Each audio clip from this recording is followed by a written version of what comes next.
Good morning, ladies and gentlemen. Good morning. We've had some technical issues here to start with. Good morning. This is J.R. Moore coming to you live from deep in the mountains of Missouri Ozarks. On Monday, the 9th day of September, year of our Lord 2019, welcome to the John Moore Show. We begin our shows with something very important, should be done in every schoolroom, every morning. That's the Pledge of Allegiance. I pledge allegiance to the flag of the United States of America and to the republic for which it stands, one nation, under God, indivisible, with liberty and justice for all. The preparative of the day, it flows right into our Firearms Monday. I want to encourage everybody to have at least 10 magazines for each firearm they own that accepts magazines, rifles, shotguns, pistols, at least 10 magazines for each of those. Start out with your main battle rifle and that main defensive pistol and work your way from there. We have a patient waiting in the green room, my friend Sam Andrews. Sam is the proprietor of Freedom Center USA. They're down there in Lebanon, Missouri. The Facebook page is Freedom Center USA. And good morning, Sam.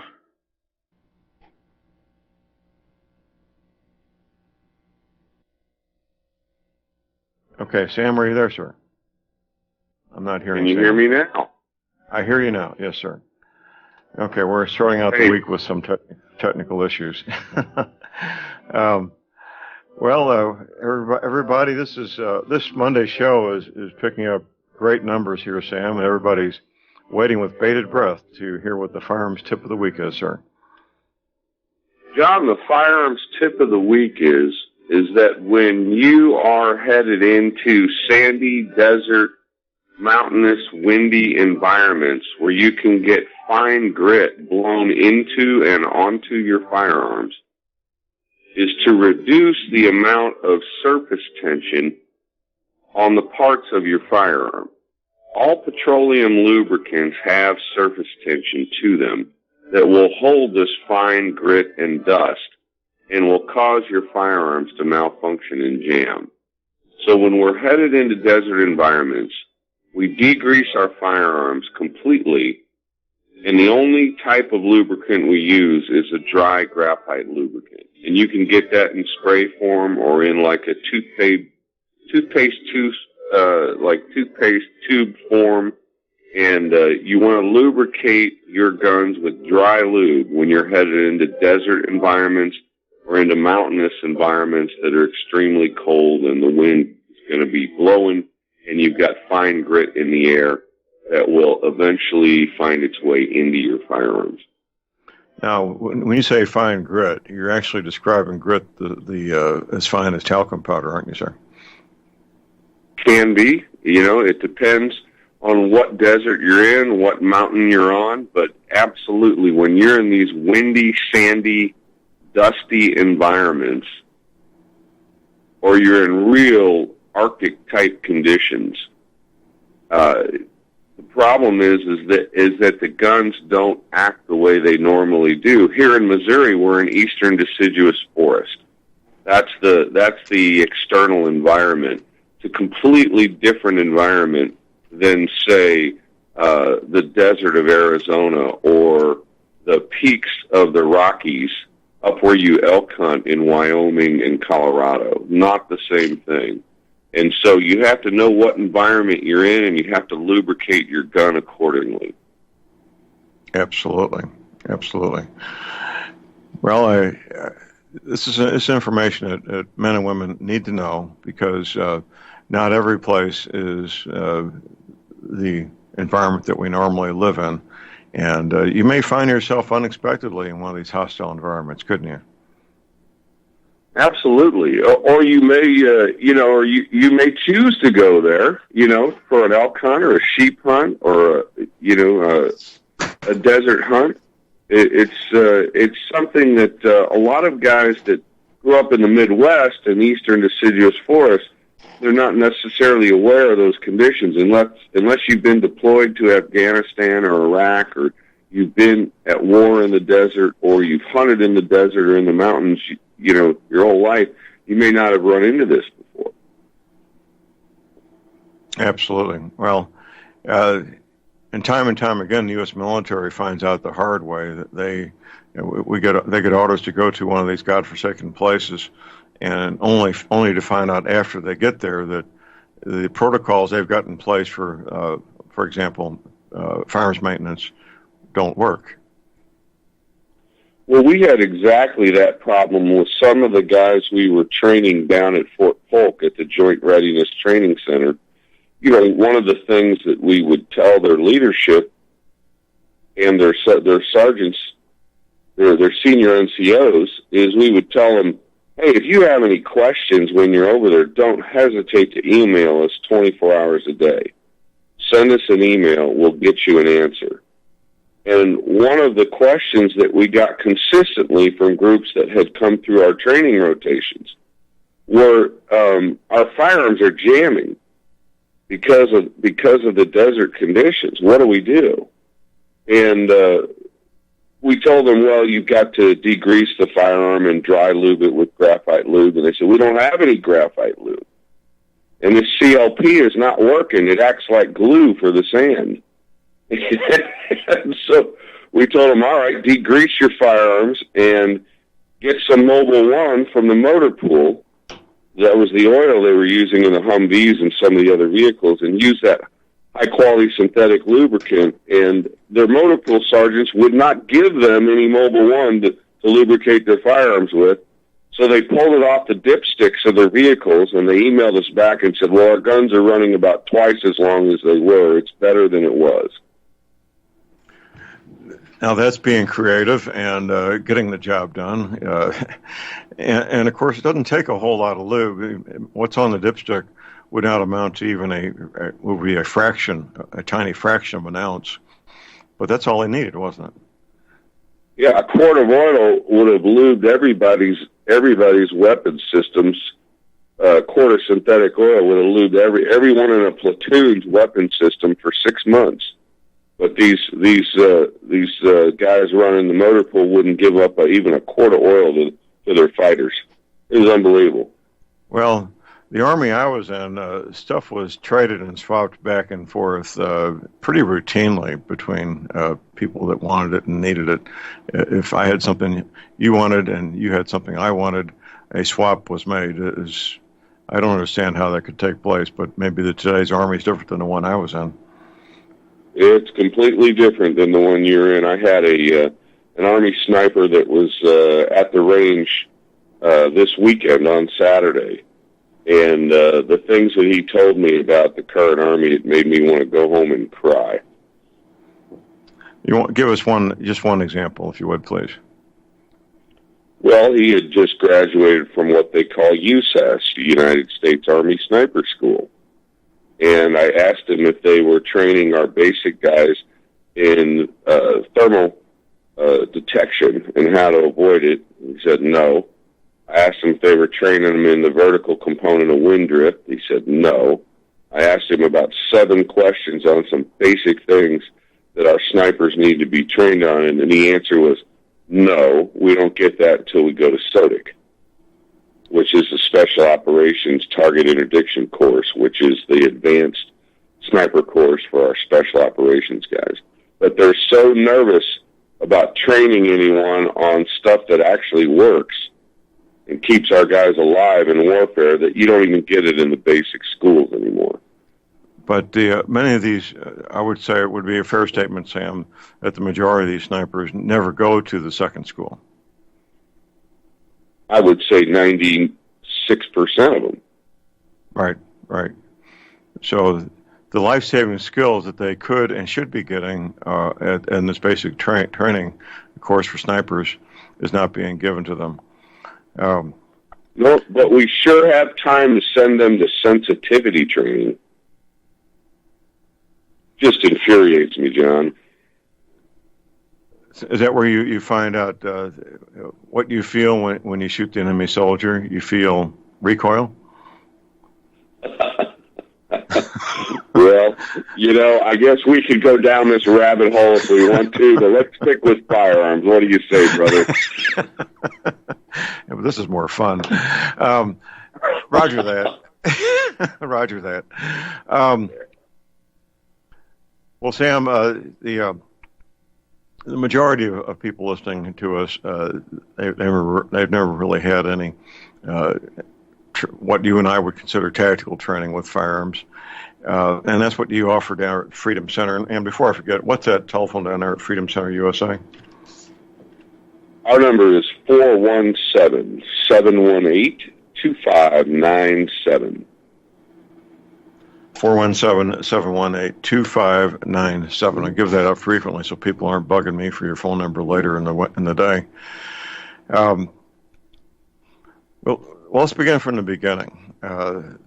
We got men and women out there, they want to be safe, they want to keep their families safe. They typically, and I think it's a mistake, but typically they almost always want to buy a pistol first. That seems to be the American way. And there's no sense trying to talk them out of it because they're going to get themselves a pistol, aren't they? Oftentimes, I would say 95% of the time someone comes in our shop at the range, they are looking for a pistol for personal defense. And in some regards, that's not a bad choice. If you don't have a single gun to defend yourself, and you want a concealed carry away from the home, then a pistol, a good concealed carry pistol is a useful tool. It's something that you need. But if you were to ask me, is it the optimum choice for defending your family and home at home, I would say absolutely not. You'd be much better off with a semi-auto with magazines and something that has frangible bullet technology.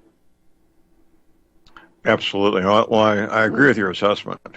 I do absolutely agree with your assessment. And I was consulting with a married couple last week, and the woman had just purchased what she wanted to carry for concealed carry, and described as a .38 Smith & Wesson. So she took it out of her purse and took it out of the holster, and I examined it. And it was in pristine condition, but the caliber was .38 Smith & Wesson. I said, young lady, they haven't manufactured these for more than half a century. I'm not even sure since World War II. Do you know when did Smith & Wesson discontinue manufacturing the .38 Smith & Wesson caliber? I'm not sure, but I would guess around 1947, 48. That would be about right, yeah. But it's still an effective caliber. Bullet placement means everything. And I said, well, you got a beautiful antique pistol here. It's in pristine condition. Just go ahead and get some ammunition for it if that's your choice. And she's going to go ahead and keep that for her concealed carry pistol. And I think she'll be okay, don't you?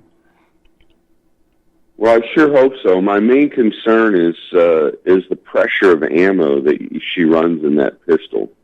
Because if someone gives her some hand loads that aren't really low pressure, she can bulge or rupture that barrel. So she's got to be very, very careful and selective about what pressure of ammo she puts in that older pistol.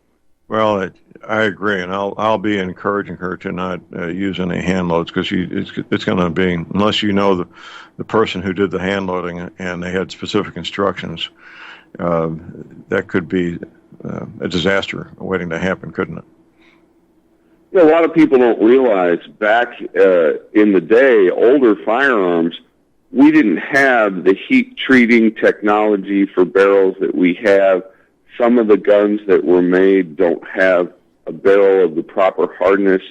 And so, for example, a typical .38 Special may comfortably run 20,000 PSI ammo, where her particular gun may not be able to handle more than 12,000 PSI. So if she shoots standard modern pressure ammo in that pistol, she's going to have a real problem. Right. Well, I'll see her again in a few weeks, and I'll give her those caveats to make sure that she doesn't get sideways with incorrect ammunition in there. Getting back to the basics, if you're just starting out with a handgun or a rifle, shotgun, or pistol, seek out professional training. I've had any number of female students, Sam, they tell me that their significant other, their boyfriend, husband, adult son, father, hands this petite woman who's 5'2" and weighs 110 pounds a heavy caliber pistol, who's never shot anything before in her life, and says, "Here, honey, shoot this." Handing this heavy caliber pistol to a woman the size of a 12-year-old boy is not wise. It scares them, it hurts them, and they don't want to do it again. It gets them off to a real bad start, doesn't it? Yeah, it's really unfortunate that some men, not all men, but some men get an element of joy from handing a woman with a less than average hand grip this heavy recoiling pistol. And it's not funny. It's not cool to do. It's inappropriate on every level. And what you need to start a new shooter out with a handgun, particularly someone who's younger or maybe weaker than a 160-pound male, is you start them out on a 22 rimfire with a suppressor on it. This is how we do it at the Freedom Center, so that they can work on their fundamentals without all of the heat, without all of the muzzle blast, without all of the recoil. It allows them to focus on the fundamentals of how they're holding the gun, how they're aiming the gun, how they're balancing their body, how they're absorbing the recoil. All of these things happen at a much lower level. It allows them to focus on the important things, and they learn much faster. I mean, if you care about something, you want someone to become proficient with their handgun as quickly as possible. The worst thing you can do is hand them a 44 Magnum or a 500 S&W and say, "Here, honey, shoot this. Have fun." Ha, ha, ha. You know, that's not a good thing to do, and I would highly discourage anyone from doing that. Now, everything you said is accurate and true. Now, I've also seen petite women, and I saw this firsthand. The wife of a Vietnamese officer, South Vietnamese officer, at the South Vietnamese police pistol range where I was stationed in Vietnam. This woman was probably 4'11", maybe 5 feet, maybe 95 pounds. I saw her shoot a 1911 .45 caliber pistol quite competently. Now, this is a woman who was motivated, living in a war zone, guerrillas and terrorist activities at pretty much any time, any place. And I watched her shoot that. I was very carefully watching how she did, and she was putting them at lead downrange, hitting the target in a very efficient manner. But which point being, with proper training, even a petite woman can handle a full-size, heavy caliber pistol. But I repeat, with proper training, and that's what it takes, doesn't it, Sam? Absolutely. You know, anyone that questions whether a woman can handle a full-size pistol needs to get on YouTube and watch Jesse Abbott or Tori Tanaka run their guns in 3-gun competitions. Here's a break. Call numbers 800-313-9443.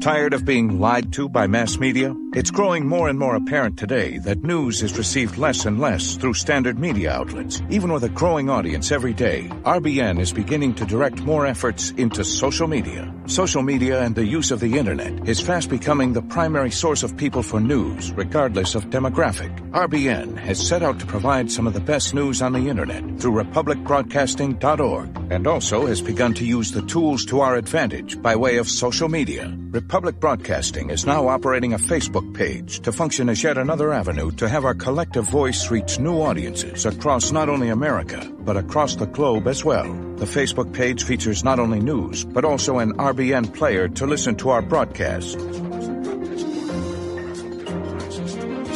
Get involved by visiting facebook.com/Republic Broadcasting and liking our page and share it with your friends and family, because you can handle the truth.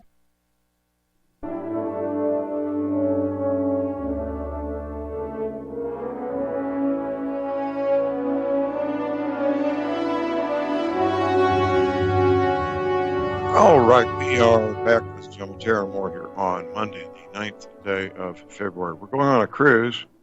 We're leaving Florida, Saturday, the 9th day of February.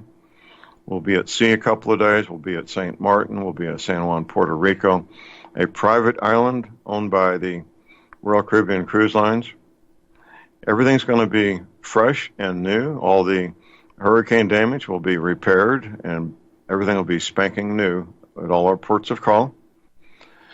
And it'll be a lot of fun. Our friend Leon Green will be going. We hope to get word from Sam and his wife that they'll be going with us, and we hope to get that word soon. And if you don't have internet access, you'd like to see a full-color brochure mailed to you, just give our cruise director a call, Betsy Murphy. Her telephone number is 636-530-9502. I say again, 636-530-9502. This is Firearms Monday, visiting with Sam Andrews, the proprietor of Freedom Center USA. That telephone number down there in Lebanon, Missouri is 417-718-2597.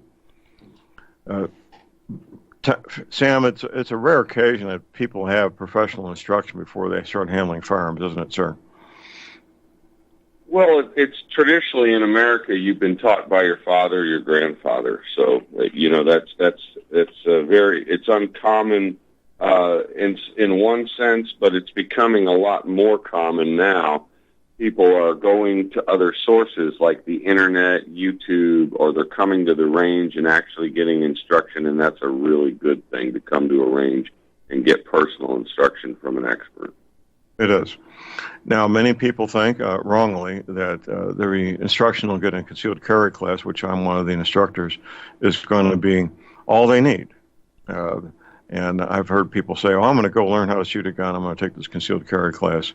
What I offer and what other concealed carry instructors offer here in Missouri is very basic and very minimal. It's enough to keep you from hurting yourself.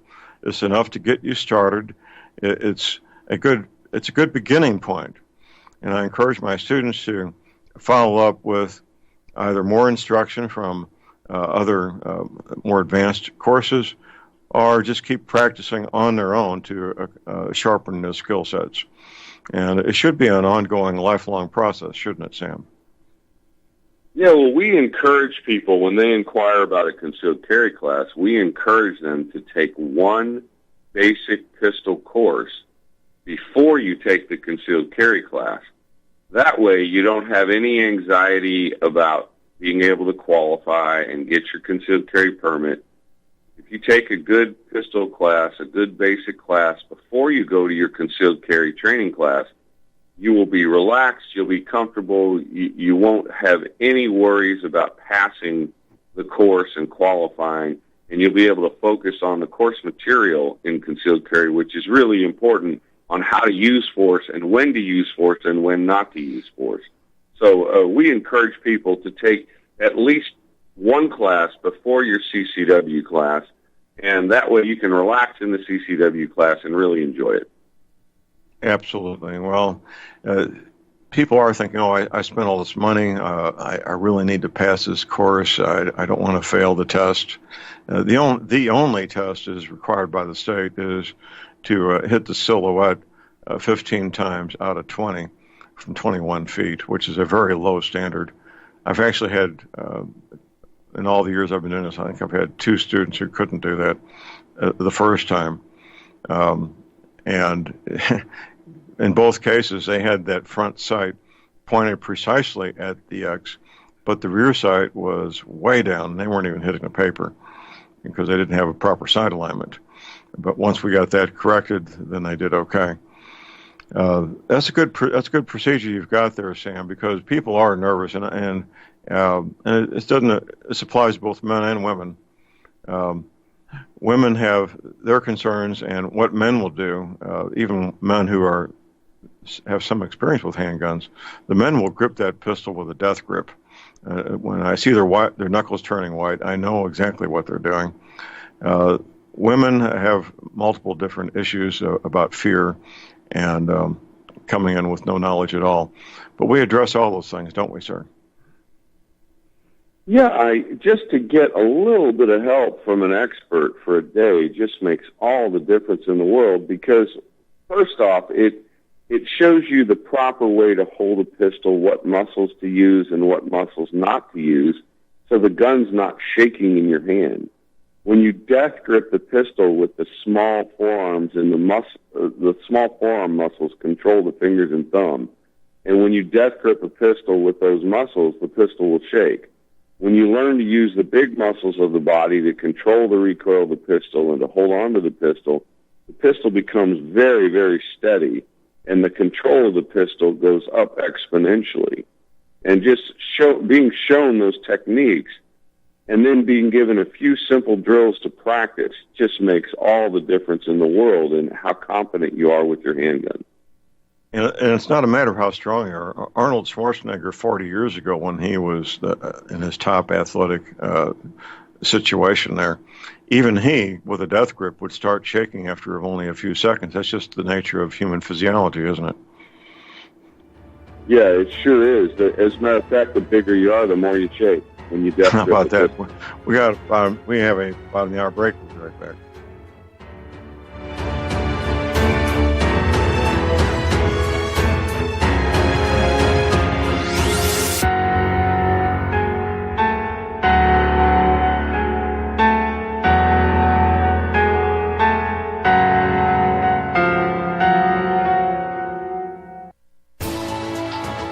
You are tuned in to the Republic Broadcasting Network. Visit our website by going to republicbroadcasting.org.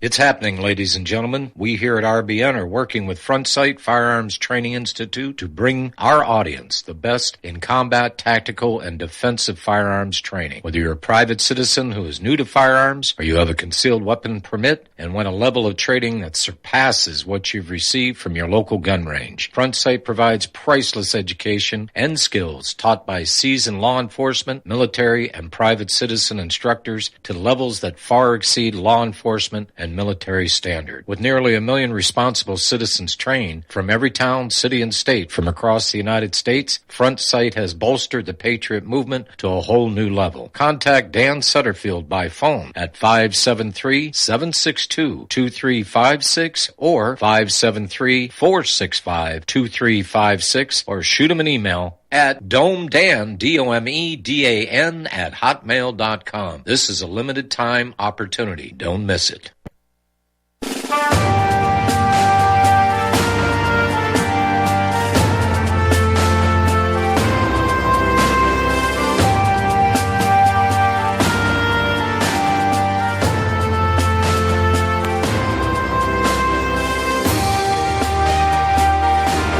All right, we are back, ladies and gentlemen, fair warning on Monday. It is Monday, the 9th day of September. My website is thelibertyman.com. That's thelibertyman.com. Lots of things there. Something I want to keep reminding people about. A speech given by the top Chinese communist general to his own top officers. It was never meant for American consumption. We got a copy of it. It's been translated into English. It tells what they want to do. They want our real estate. They want the United States for their own people. That's what they want. You need to read that. It's at my website at thelibertyman.com.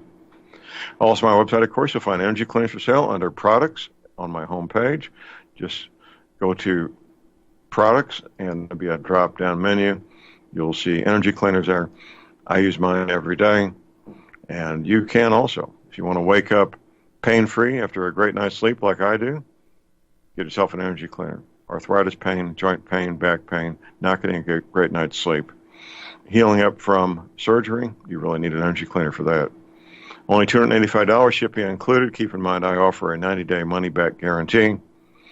The mattress pads that go with it, they vary in price depending on what you need. We have twin size, full, queen, king, California king. Everything's right there at my website where you can use your PayPal account, MasterCard, Visa. You can send me a check or a money order.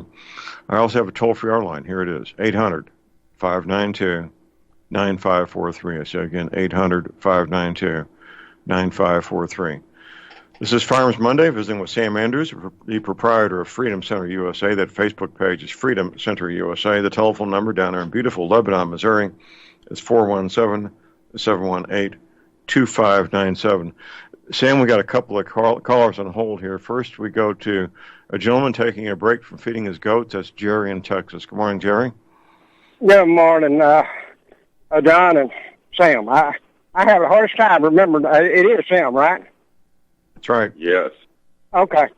For some reason, I ought to be able to remember that real easy, but, quick question. I've been hearing recently in the last short few months about this Sig Sauer P365 as a concealed carry, even just a good carry. I'm sure that you're familiar with it, Sam, and maybe John. What is your opinion of that? Well, every manufacturer has their strengths and weaknesses. And my experience with SIG is they're not the most reliable pistol on the planet. They feel really good, the way that the grips are designed and the way that they are machined. The quality of the machining is very good. The problem that I have with a number of SIG pistols is that the designs have a lot of smaller springs and smaller parts that seem to have issues. I recommend my customers stay away from the SIG. We like the FN pistols. We like the Glock pistols. We like the Springfield XDM pistols and XD pistols. For concealed carry, if you don't have a lot of money, we really like the SCCY CPX2 with no safety. We like that pistol a lot. But we try and stay away from most of the SIG designs. And let me tell you, the machine work on the SIGs is beautiful. I mean, it's like a beautifully crafted 1911. The machine work on them's great. The problem is in the design. They're overly complex on certain levels, and the smaller parts tend to have reliability issues. Okay, well, a friend of mine, he went to gunsmithing school and does a little gunsmithing. He bought one here a month or so ago, and he absolutely loves it. And he said he's run just odd end of ammo that he's had around, different grains and loads and what have you. And he said it'll run just anything that he's put in it. And that's what one of the things he really loves about it. I was just curious. I'm a Glock fan, but, it's kind of like Ford Chevrolet Dodge. I would stick with the Glock if I were you. If you're comfortable with a Glock and you know where to get a good trigger for a Glock pistol and it fits your wrist angle, the grip angle does, I would stick with the Glock. I wouldn't go anywhere near a SIG. Okay. Well, thank you for your input. Y'all have a good week. Thank you, Jerry. Appreciate your call. Our next caller is Kyle in Montana. Good morning, Kyle. Good morning, gentlemen. Good morning, Sam. Good morning. I love Firearms Monday, but I was going to mention something to you because of Jerry's call last time. Just recently, like in the last few months, I have come across for people that are in an extremely limited budget. Kyle. Oh, hello? Can you hear me? Okay, Kyle, you back? Go ahead. Yeah, I didn't change anything. I don't know what's going on. Am I on there now? You're on. Go ahead. Continue. Okay, good. So in the last few months, like 4 months, I have come across, for people that don't have much money, one of the best buys I have ever run into in my life, and that is the Taurus G2C. My neighbor actually bought one, and since that time, I have bought one. My daughter's bought one, and this just is it just blows my mind, Sam. We have put everything from lead, cheap junk, aluminum, to gold dot through these things. Not one pistol has ever malfunctioned, and not only does it shoot it, it literally, at 21 feet, I can take any one of those 3 guns and literally eat a ragged hole in the bullseye. I mean, they are amazingly accurate. And we had not one single malfunction in probably between me and my neighbor's guns, probably close to 600 rounds, not one single malfunction. And just, it does have an external safety. But anyway, I'm just going to throw that out there for people. I mean, they're like $200 and you can't believe the accuracy and the reliability of that little pistol. And I did put a different trigger in mine, but an old boy in Texas builds one for $30 delivered to your door. And it works like a charm. I mean, it lessens the pull down to like 3 pounds, maybe something along that range. Anyway, I'm just throwing that out there for people on a real limited budget. And the reason I'm dealing with limited budget, I'd like your opinion, Sam, on if someone had to buy one quote unquote survival rifle for under, say, $800 approximately, somewhere in that price range. If somebody had to do that, what would you suggest to people? Okay, before you go, I want to ask for a qualifier on that rifle question. Are we talking up in Montana, or are we talking down in Texas, or just anywhere? Yeah, if it would be, I would like it for Montana and anywhere. But kind of the all around, whatever, being able to carry a lot of ammunition. I realize that could actually change between a 24-year-old guy and a 70-year-old guy, obviously. But being able to carry, are you looking at a semi-auto rifle, or are you looking at a bolt gun? Are you wondering what I'm going to recommend either way?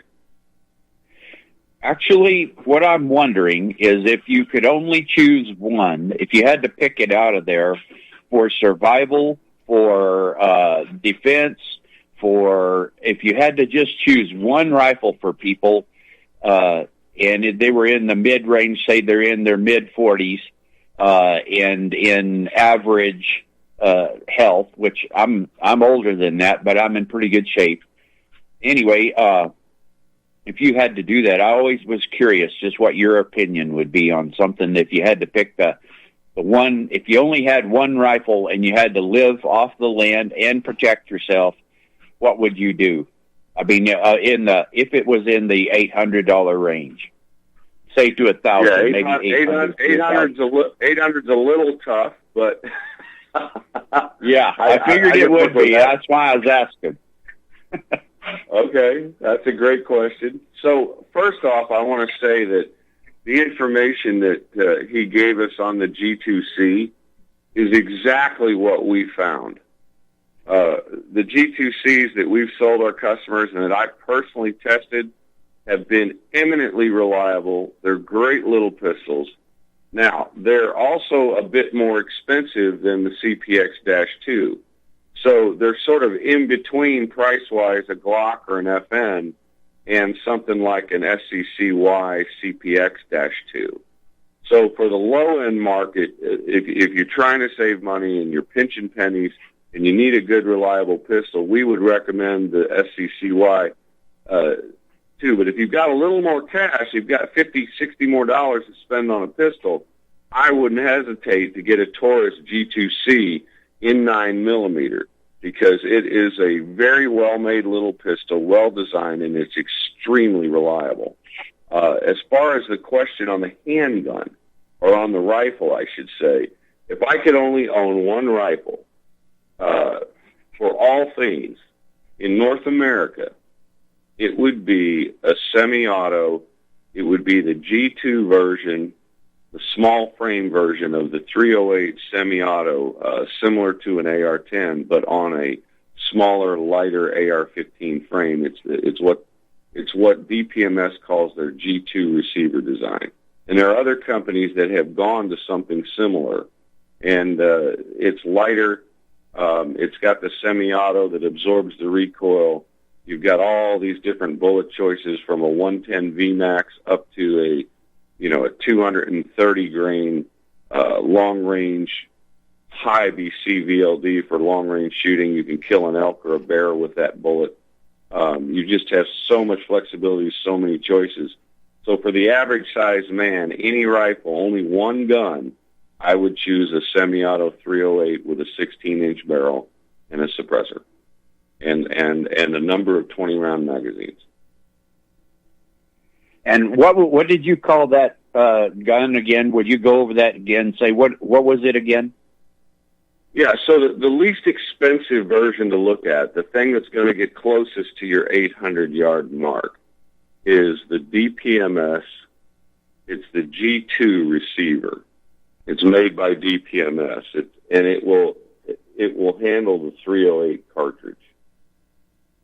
Okay. And it's a lighter version of the AR-10, and so, smaller guys can comfortably carry it.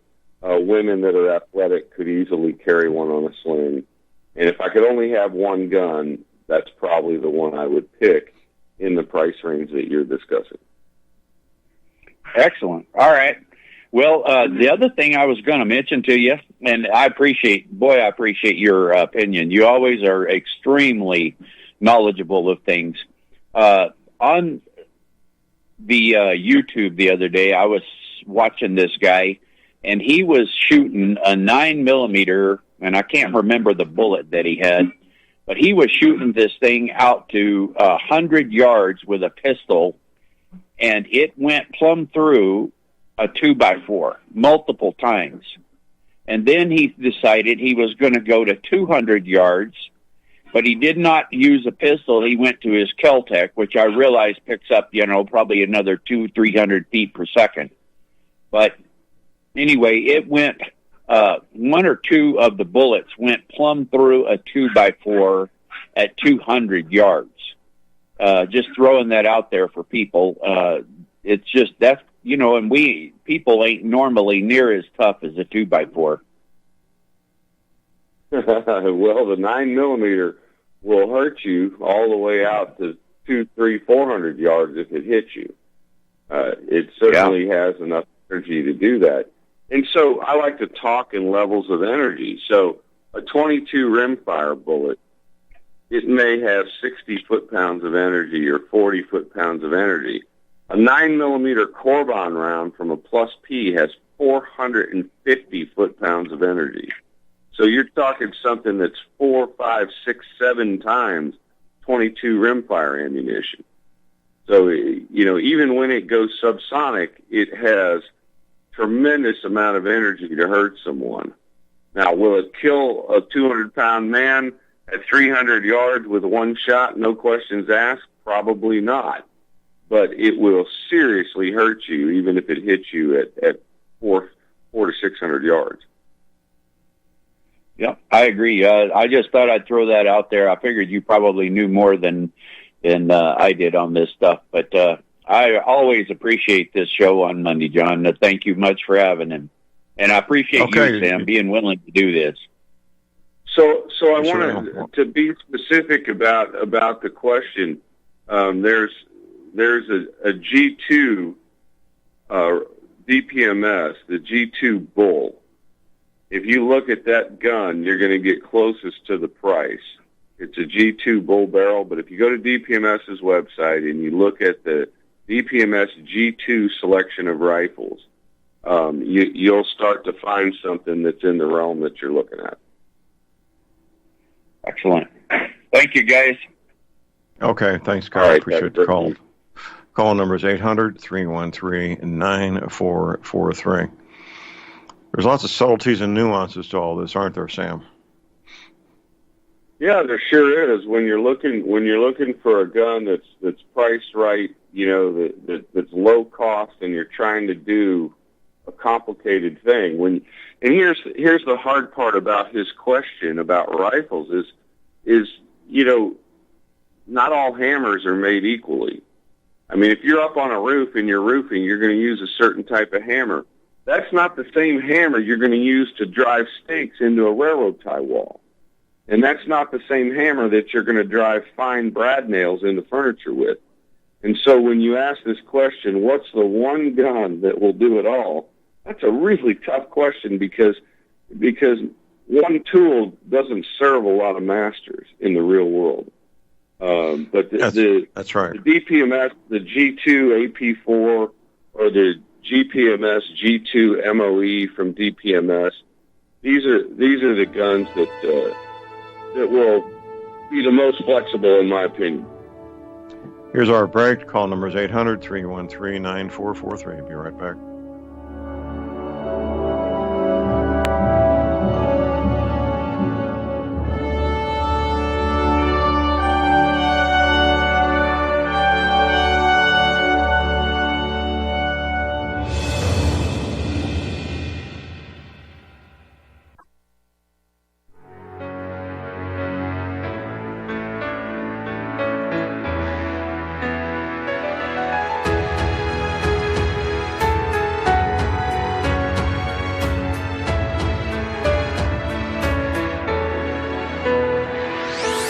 All right, we're back, ladies and gentlemen. J.R. Moore here on Monday, the 9th of September. Let's continue, Sam.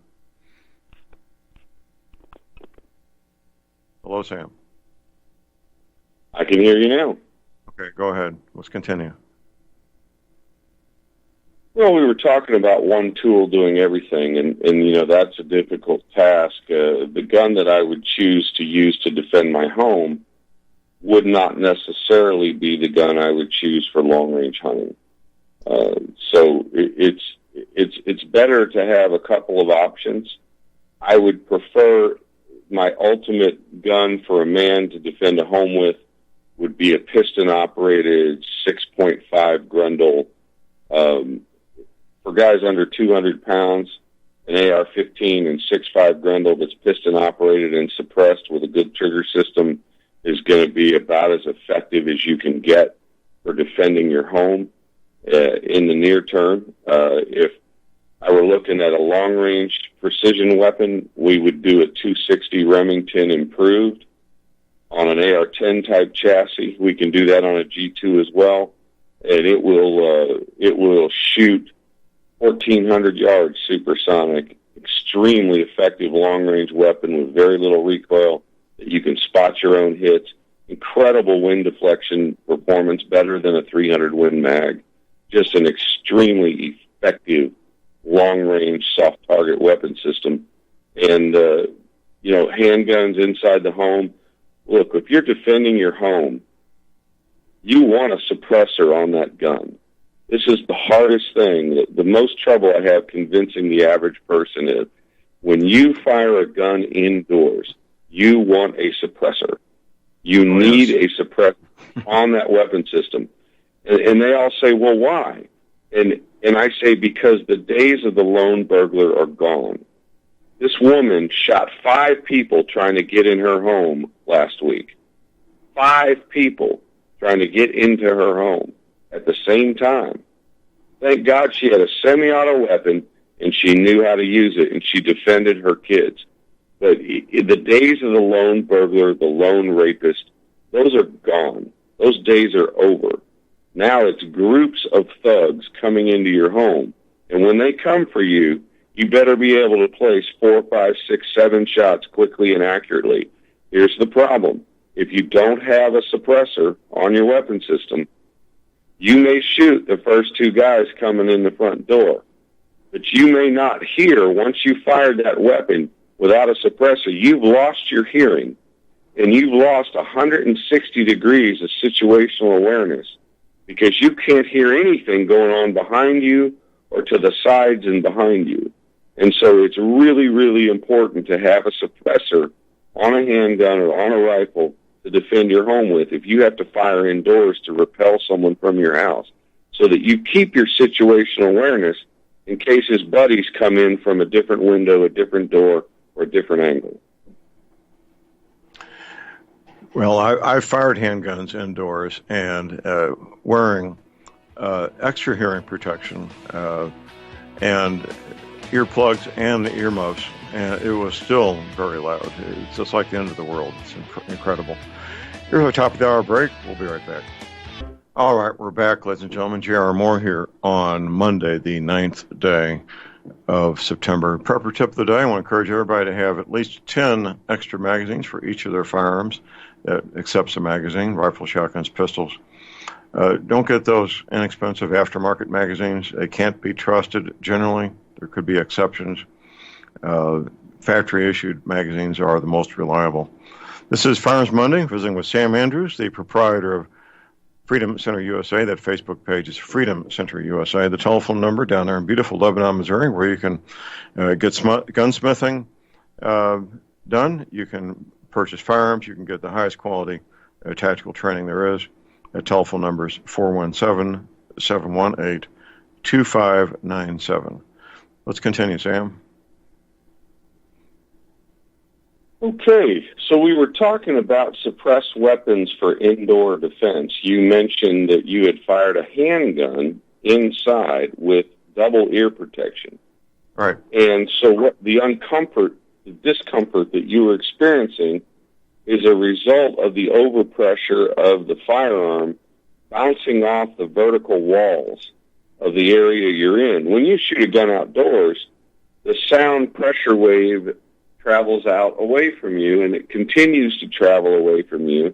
And unless you're in one of these state-run conservation agent booths with these stupid walls right next to you, you don't get much bounce back off the muzzle. But when you shoot indoors in a room or a hallway or a stairwell, you get tremendous pressure waves that bounce off the walls and windows and come back to your head and your ears. It messes with your nose, your eyes, your sinuses, and that's why a suppressor and shooting a suppressed weapon allows you to stay much more aware. Your eyes don't water, your nose doesn't bleed, your ears aren't uncomfortable, they aren't ringing, so you can't hear anything.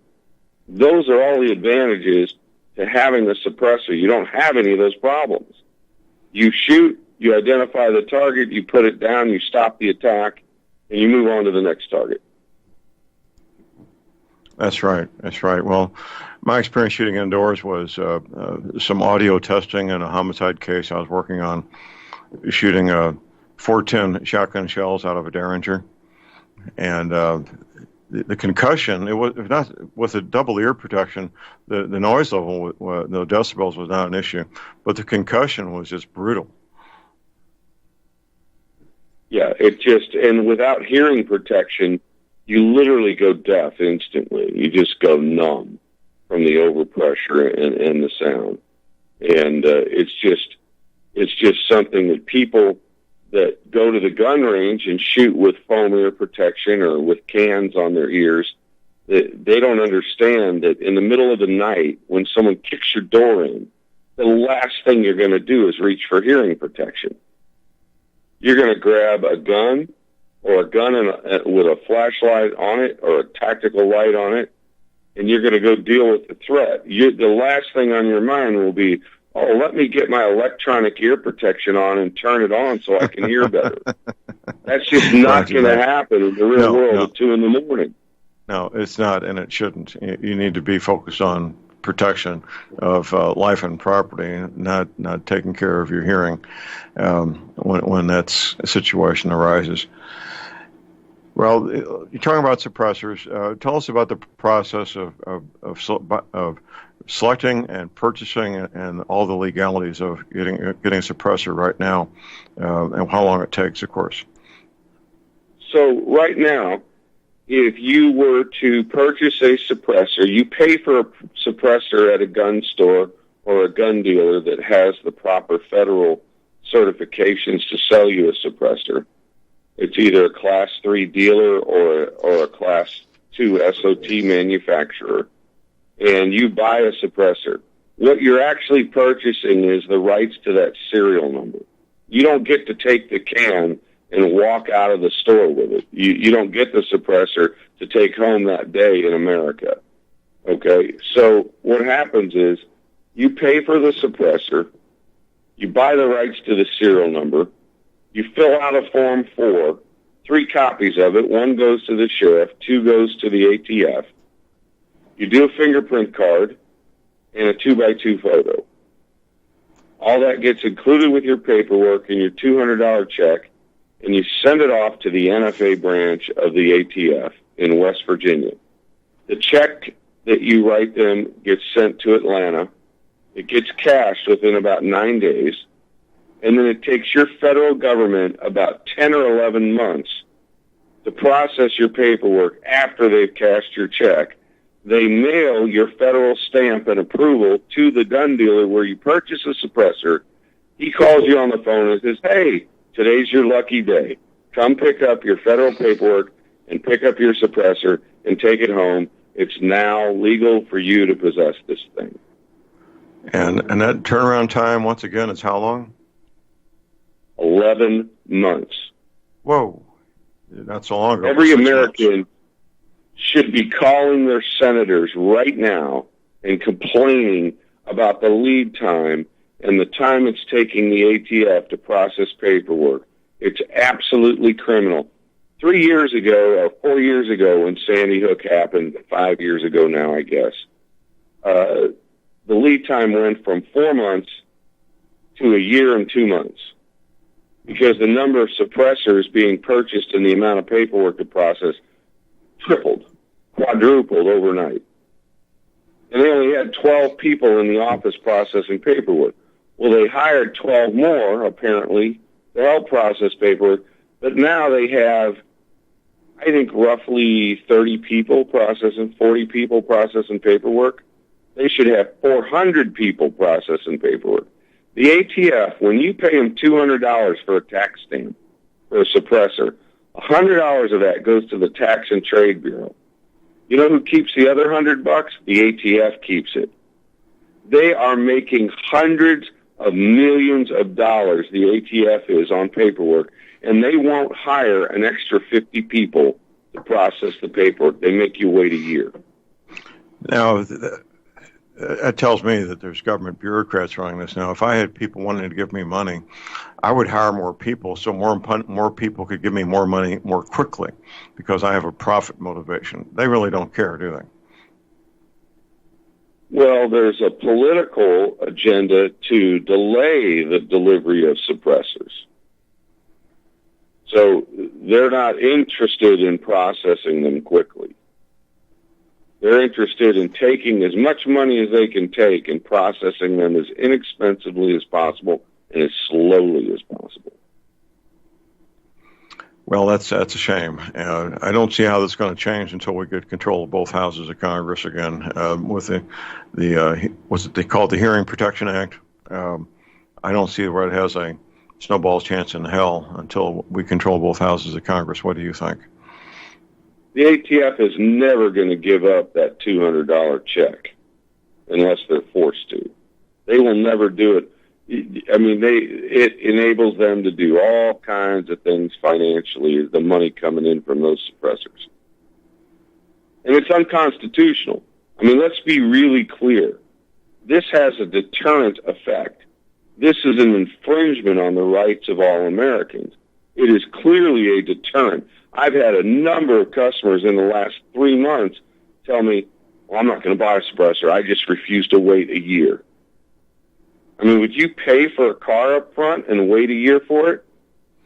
No, nobody would do that unless you were Russian and you didn't have a choice. But if you're an American, right, you're not going to spend money on a $30,000 SUV and then wait 14 months to get it so you can use it. I mean, the insanity of that is, that has no boundaries. It's just that the federal government is out of control. They're involved in a bunch of things that they're unconstitutionally not authorized to be involved in, and they're terrible at it. That's the truth. That is the truth. And that's a shame, but that's what we have to deal with for the time being. Hopefully that will change in 13 months. We have we get back control of the United States House of Representatives, and the Hearing Protection Act can finally be passed. And I know in Missouri we have what we call yellow dog Democrats who are very pro-gun, don't we, Sam? Say that again. We have. I say in Missouri we have what's called yellow dog Democrats, but they are, most of them, the ones in the outstate Missouri Democrats are very pro-gun, aren't they? there are a few pro-gun Democrats left, and there are a few Democrats that live in 50-50 jurisdictions where they know if they came out as anti-gun, they would lose the next election clearly. So their votes and what they say publicly is guided by the winds of being reelected, correct? Yes. Okay. Absolutely. Okay. Well, I think we're going down that road now. You do sell suppressors, and if people wanted to purchase one, you'd be glad to help them do that, wouldn't you? Yeah, we do it every day. It's something that we do. It's something that we believe is the right thing. Here's what we know at the Freedom Center, is that when a criminal kicks your door in or someone attacks you, the report writers, a.k.a. the police, they're only 7 minutes away. So you have seconds to defend your life, and the responsibility is on you. And that's the truth. If you don't respond, and you don't have the ability to respond, you're in big trouble when you're attacked, because the police are not going to be there to save you. Well, they'll take nice photographs of your still warm dead body, draw a chalk line around it, take many, many photographs, and write up a beautiful report, won't they? Yeah, they'll count the bodies, they'll write the report. They may even put up a recommendation, probable cause statement to the prosecutor to prosecute the person who's killed you and your family, but it really won't have any consequence to you or your family's life, because it'll be over.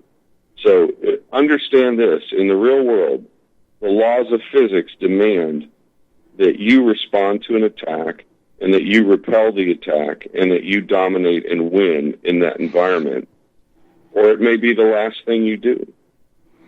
I'm curious, is there such a thing as a suppressor for a 12-gauge shotgun? Yes, there is. All right. It's probably a pretty big piece of equipment, isn't it? Well, they're not small like 22 rimfire suppressors, that's for sure. No. Well, I was just curious. I've never seen one. The whole industry of manufacturing and selling suppressors has become very mainstream. I see advertisements now in the firearms publications for suppressors. 20 years ago, I would never see a magazine advertisement for suppressors. You've never seen an advertisement for a suppressor or for a 12-gauge suppressor? 20 years ago, I said I would never see one in a publication. 20 years ago. Right. Well, there's a lot of suppressor manufacturers now. There's a lot of competition. There's advancement in technology. We prefer the Yankee Hill suppressors if you're looking for something cost-effective.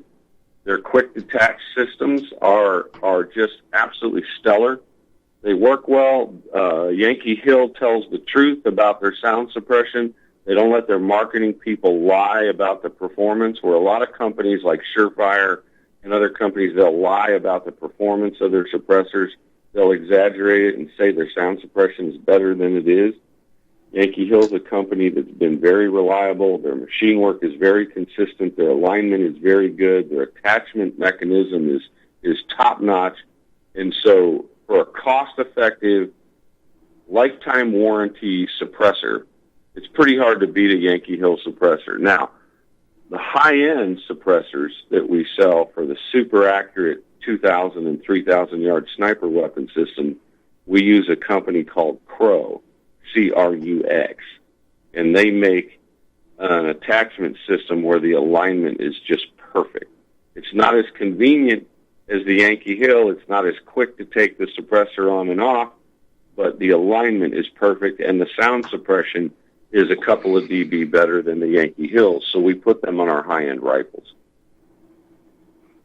All right. Well, it's good information, and we got people listening at both ends of the spectrum. People who are looking at the most economical, and men and women who are ready to pay the price to get the very best money can buy.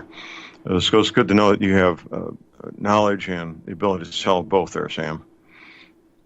Well, we test everything. And so we're always looking for the most cost-effective, lowest price thing that really works well. And then, of course, we're looking for the highest end thing that has the absolute pinnacle of performance in the industry. And we like to stock both items so that when you come in, you have a choice. If you're on a budget, you can buy something that's reliable, that really works on a budget.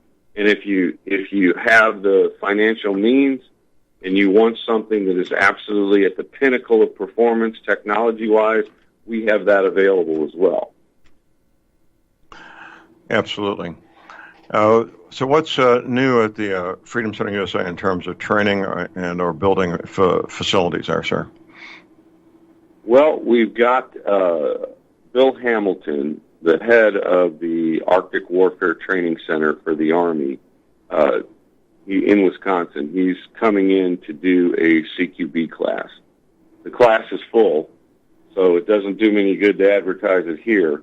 But we're doing some CQB, close quarters battle, how to defend your home and your neighborhood with a rifle and a pistol kind of thing. And we're probably going to be training the governor's personal protection detail here at some point in a few weeks for the state of Missouri. So we've got a number of things coming up from a training standpoint. We need to schedule another concealed carry handgun class with you. We do. I'll talk to you privately about scheduling it, and we do need to do that. You're right. So the governor's personal protection detail would be Missouri Highway Patrol troopers. Most of the guys on his patrol group, his park protection group, are Highway Patrol, Missouri Highway Patrol, state police officers that have had tremendous training in the SWAT and the drug interdiction area. They're good guys. Hold that thought. We got a break. We'll be right back.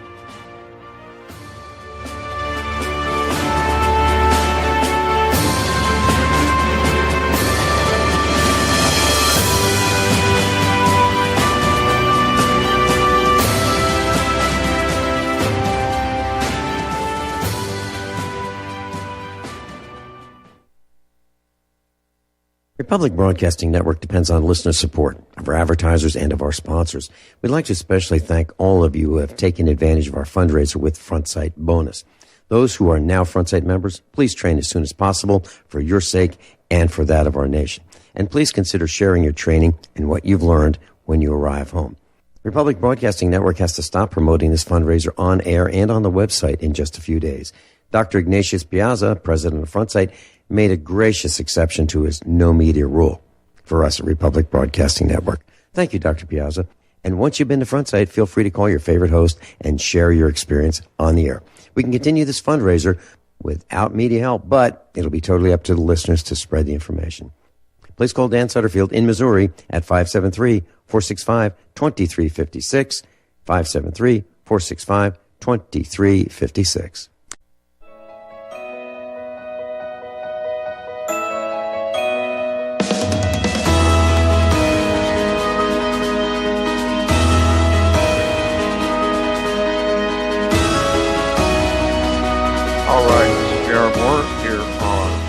Monday, the 9th day of September.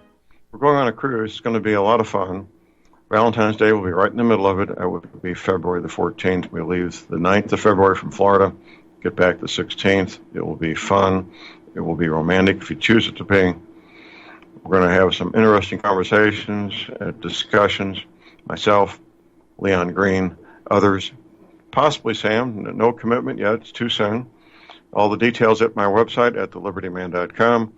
If you don't have internet access, just give our cruise director a call, Betsy Murphy, at 636-530-9502, 636-530-9502. Let's continue, Sam.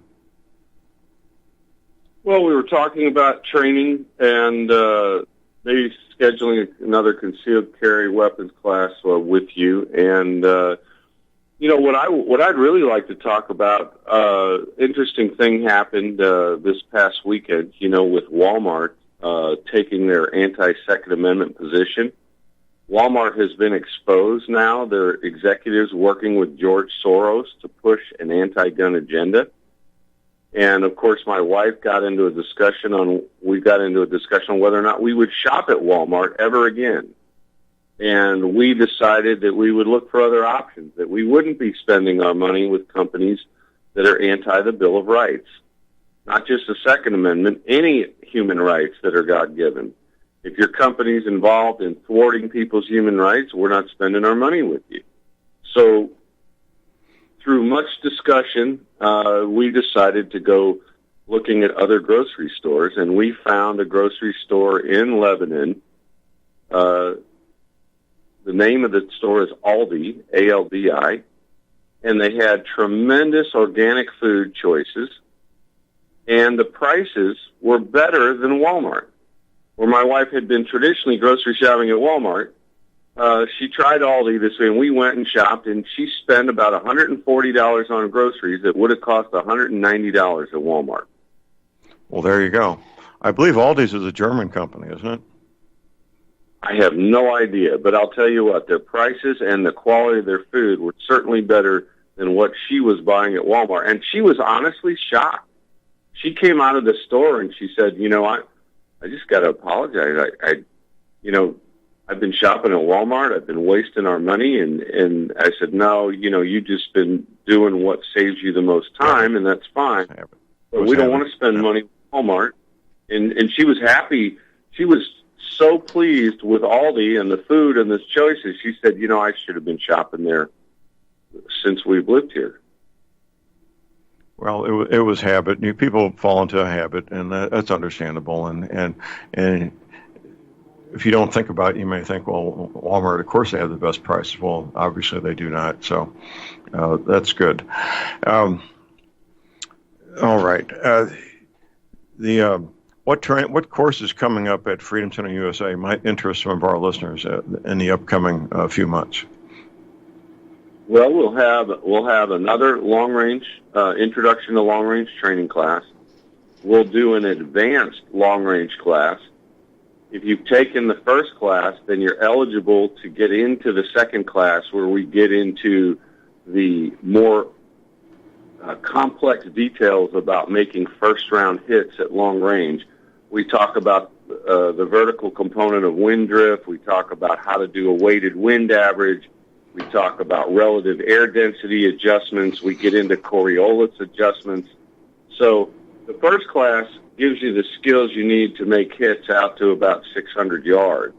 The second class, depending on your weapon system, will give you the skills to make hits from 600 to 2,000, 2,500 yards. Now, 2,000 yards is more than a mile, isn't it? It is. A mile is 1,760 yards. That's breathtaking.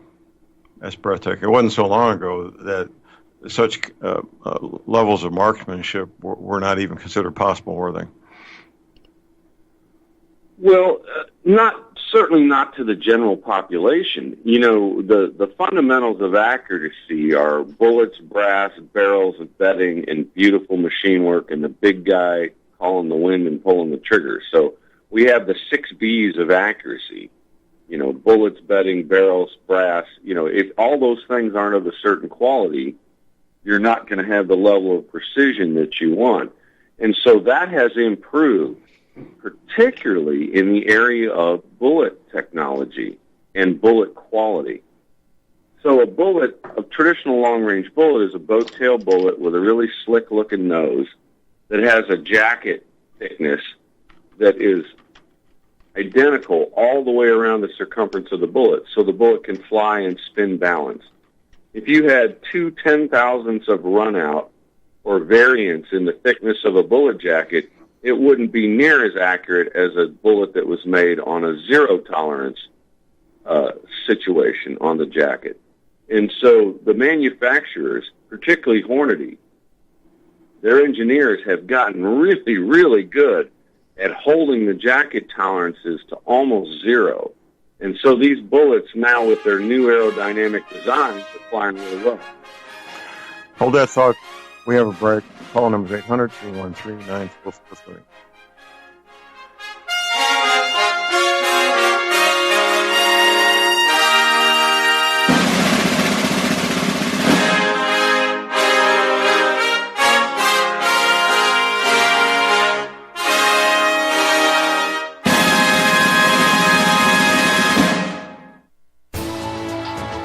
You are tuned in to the Republic Broadcasting Network. Visit our website by going to republicbroadcasting.org.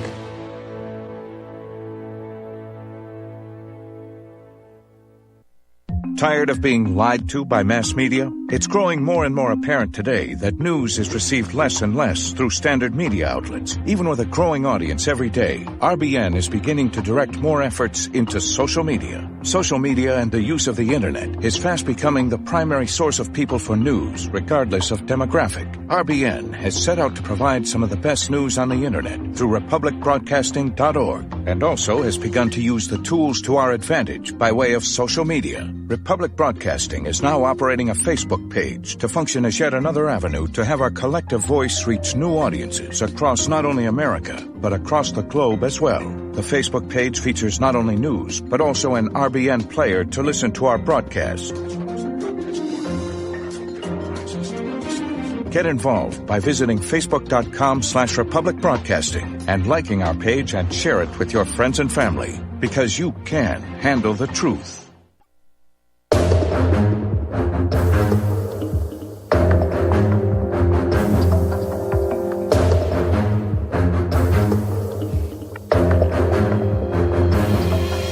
All right, we're back.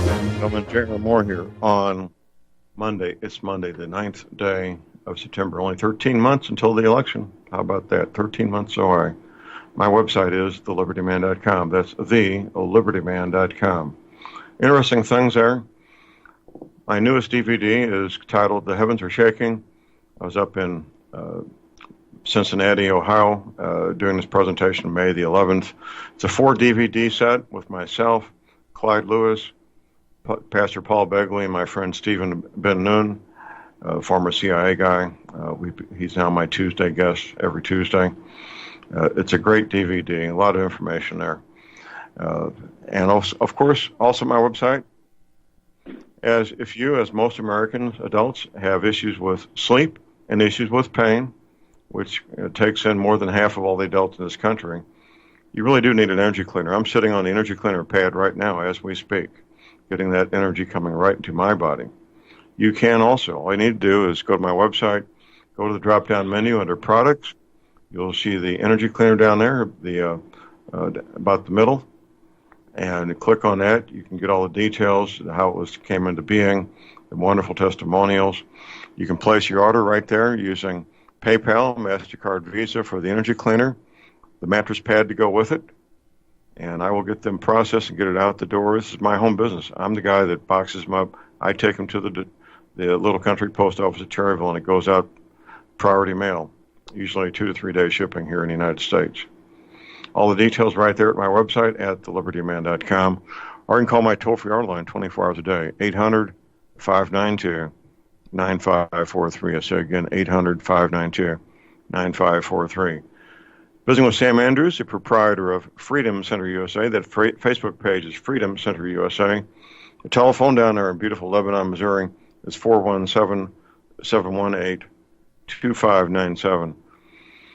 Well, Sam, I understand that the 100-foot-plus tower has been delayed a bit with other projects down there. You can't do everything at once, can you? Well, we could borrow money and construct a bunch of things, but the plan for the Freedom Center was to build it over 7 years and to do it with the money, with the cash flow of the facility itself. So 4 guys put in $250,000 each, bought the land, constructed the 1,000-yard range, constructed the building on site to manage the range with. And then the plan was from there to build the facility up over time. And so I would imagine if we had a big bump in membership, or if somebody won the lottery, we'd probably have that tower done by October 30th. But in the scenario, in the cash flow scenario that we're in, we'll probably, I'm thinking we'll have it done hopefully by September of next year. All right. Well, that's a reasonable time frame. It'll be here before you know it.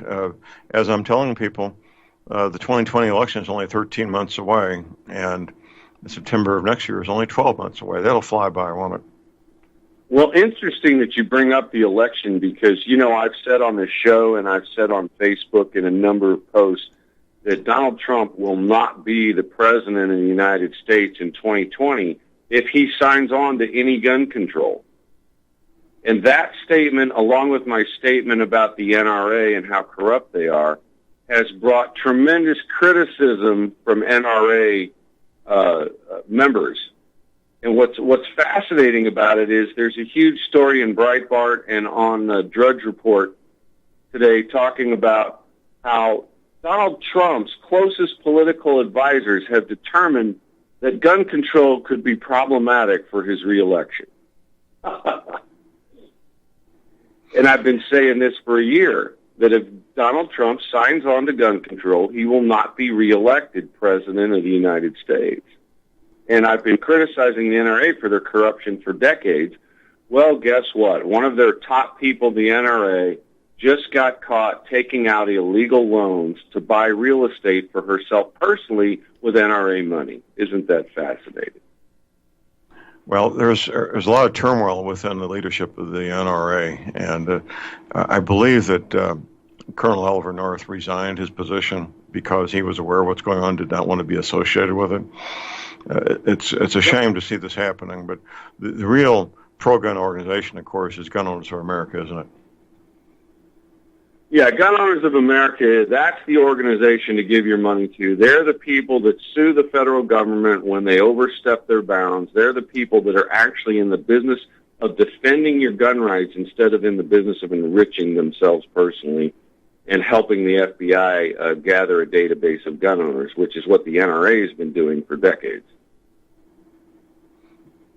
That's right. That's right. Well, supporting the NRA would be a really smart thing. Okay. Not supporting the NRA, you mean? Yeah, that's what I meant. Supporting Gun Owners of America would be the smart thing. Not supporting the NRA would be the smart thing. You don't give your money to the NRA. Let's be clear about that. Right. I don't give them a penny. We have Kyle from Montana is back for another question. Go ahead, Kyle.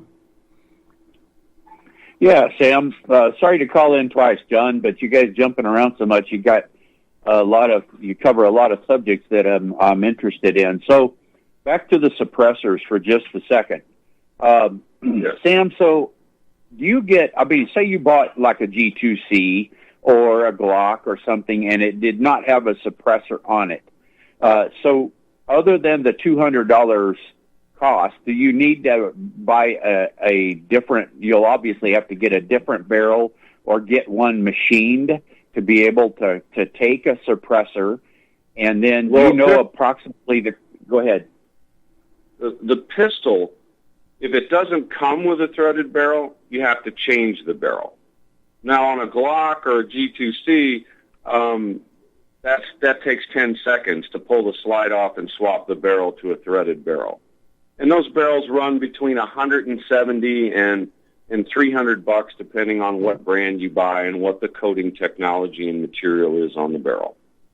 So you're going to spend a lot of money for a threaded barrel. For a Glock, you'll spend almost as much money on the barrel as you did on the G2C if you're trying to suppress that.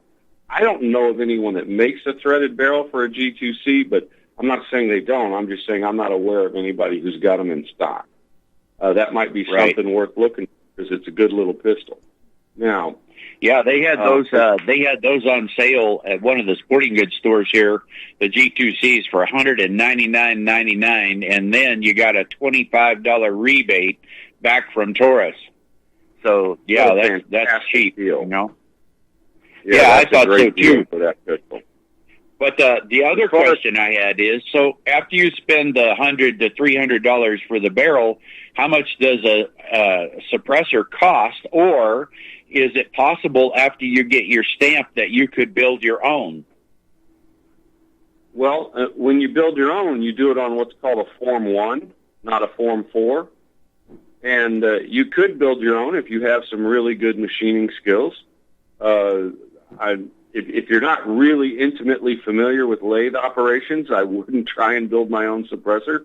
That's a fairly complicated item, and the alignment has to be dead nuts perfect for the suppressor to work properly. But as far as the cost, a good lifetime warranty handgun suppressor that you can take apart and clean is going to be between $400 and $600.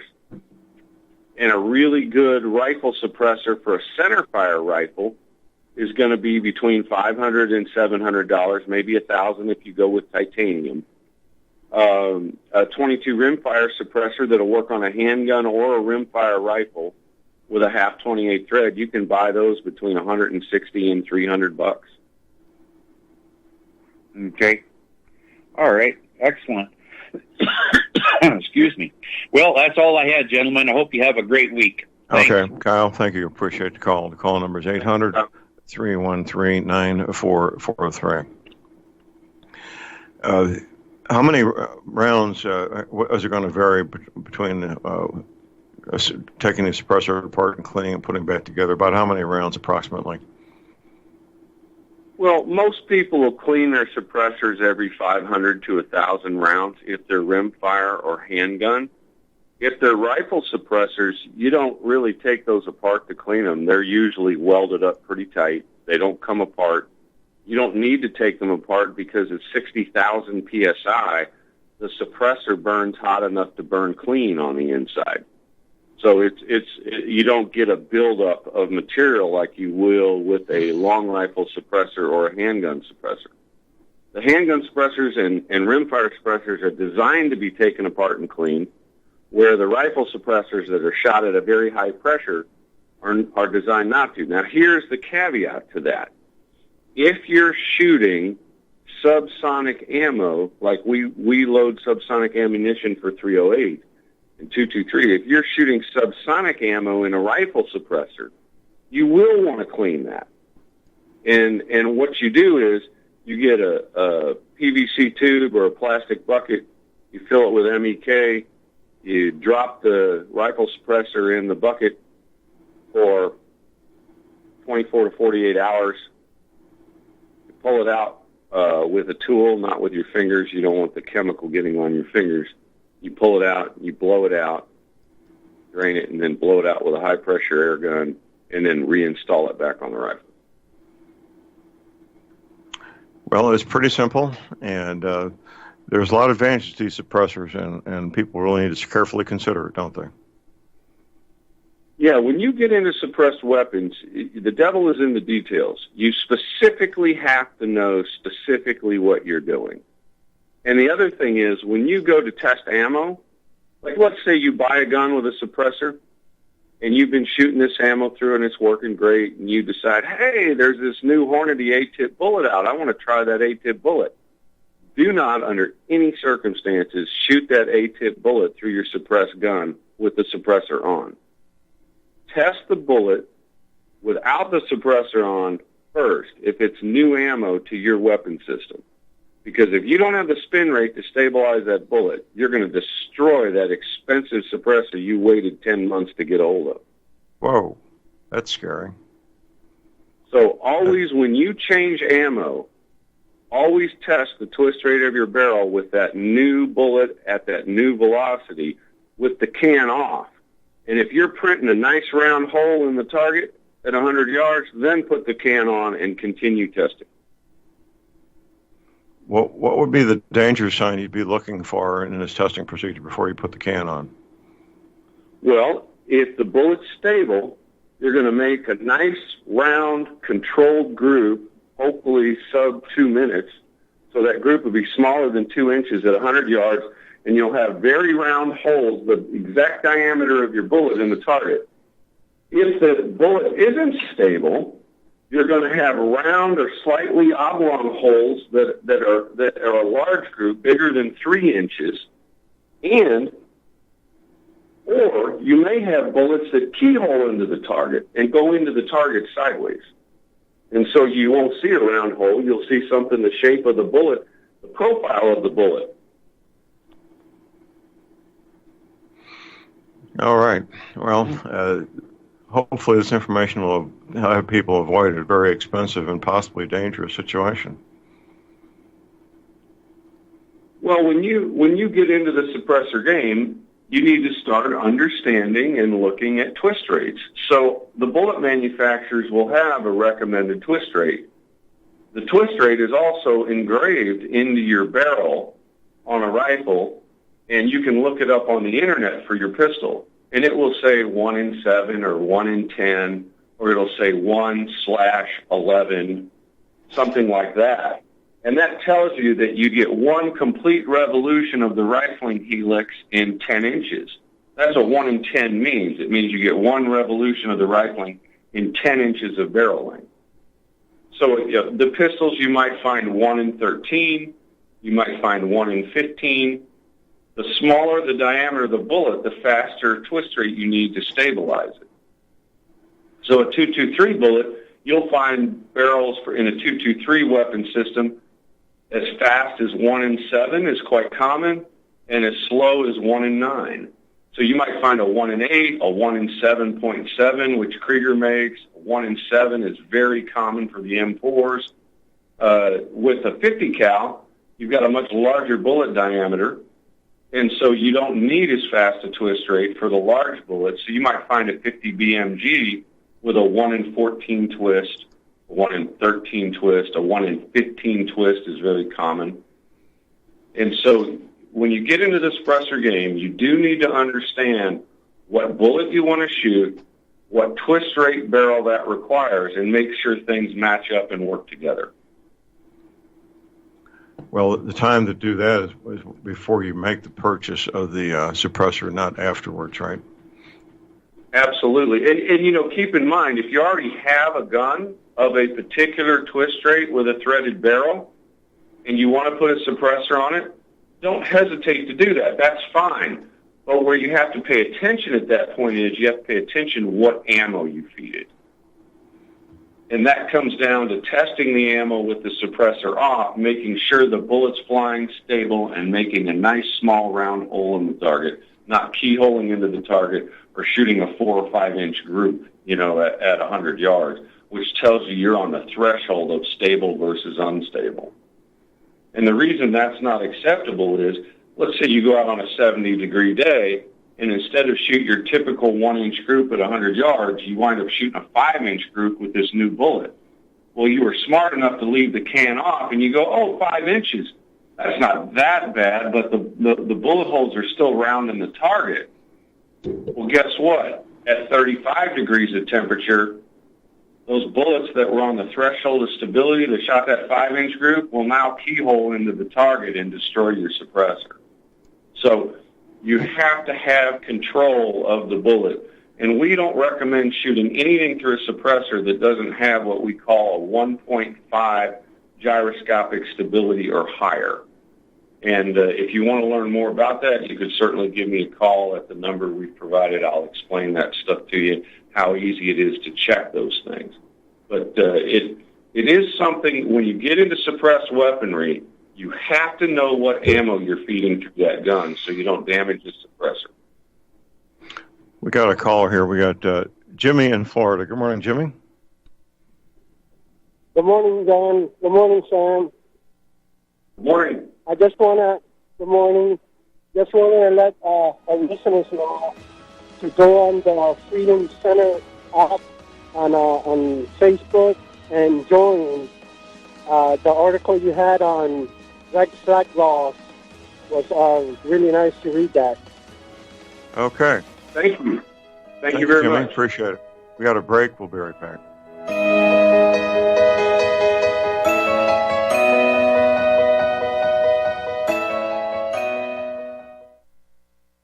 It's happening, ladies and gentlemen. We here at RBN are working with Front Sight Firearms Training Institute to bring our audience the best in combat, tactical, and defensive firearms training. Whether you're a private citizen who is new to firearms, or you have a concealed weapon permit and want a level of training that surpasses what you've received from your local gun range, Front Sight provides priceless education and skills taught by seasoned law enforcement, military, and private citizen instructors to levels that far exceed law enforcement and military standard. With nearly 1 million responsible citizens trained from every town, city, and state from across the United States, Front Sight has bolstered the Patriot movement to a whole new level. Contact Dan Sutterfield by phone at 573-762-2356 or 573-465-2356 or shoot him an email at domedan, DOMEDAN, at hotmail.com. This is a limited time opportunity. Don't miss it.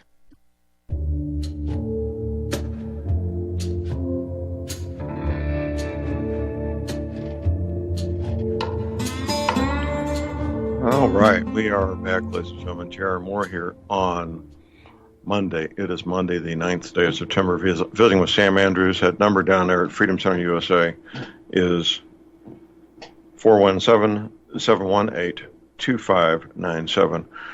This has been a quick 2 hours here, Sam. We're down to about the last 3 minutes, sir. Yeah, what a great morning here in Missouri. It's a beautiful day here in southern Missouri. We're really enjoying it. I think it's interesting the range of topics we covered today, like Walmart making a deal with George Soros to push an anti-gun agenda. And I'm encouraging everyone to never spend a dime with that company ever again. And I'm encouraging everybody to look at your twist rate and test your new ammo, different ammo, with the suppressor off first, right? And the firearms tip of the week was to dry lube your guns with graphite if you're going into a windy or desert environment. You know, those are 3 things everybody can take away from this show. That's good information, and that will stand people in very good stead if they can follow that and get that information squared away so that they can have the best system possible for defending life and property. Well, with firearms, the devil's in the details. And so if you treat your firearms well and you choose wisely and you have good cleaning procedures and you choose ammo that's proper for your firearm, you're going to have a very reliable tool to defend yourself, your family, your home, your neighborhood with. And that's what we want. We want everybody to have workable equipment that's serviceable, that's reliable and dependable, and will work when you need it most. That's the bottom line. That's when you squeeze the trigger, you want it to go bang, right? Yeah, that's an interesting thing. You know, well, we've got a new trigger now for AR-10s that increase the hammer speed and make the AR-10s much more reliable in cold weather. If you have an AR-10 and you want this new technology, give me a call. We'll help you out with that. It's a real game changer from a reliability for the AR-10. 2.5-pound crisp trigger pull and 25% more hammer speed than a stock GI hammer spring, which is just fantastic stuff. But it combines a torsional spring with 2 linear springs, and boy, does it work well. We're excited about that new product for the AR-10s. All right. Well, if somebody's got an AR-10, you can help them with that upgrade, can't you? Absolutely. It takes about 15 minutes to change the trigger out. That's not long. And we're always getting improvements here, aren't we? Yeah, that's the mindset, continuous improvement. We've got another thermal sight buy coming up October 1st, so if you guys want in on that, give me a call. Got the new triggers for the AR-10s. We've got new bullets for 223, 6mm, 6.5, and 30 cal new technology. We've got a 260 Remington rifle that's 18 minutes up from 100 to 1,000 yards. Imagine that. Amazing. Sam, thank you, sir. Have a great day. Hey, let's freaking ring, John. Have a great week. Take care. That's it for today. Get medical supplies, the energy, cleaning, essential oils now while you can. Your firearms, ammunition, never ever give your guns. Please do a fun, safe, productive day. And God bless America.